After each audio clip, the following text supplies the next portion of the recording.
And so you're downloading Adobe Acrobat Reader. You go to My Computer, okay, and you upload any file that you need to sign. It has to be in PDF, okay, and then you go left, scroll down, and it say fill and sign me,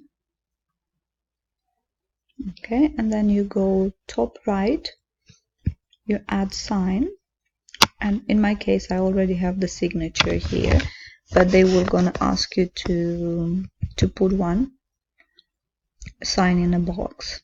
If you have a screen touch, you can sign it in a box. If it's on the laptop, you just touch the place where you have your finger on, and you put the signature wherever you need.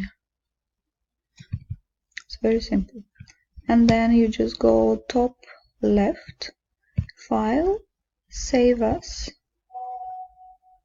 and you just save it in your documents. It's simple.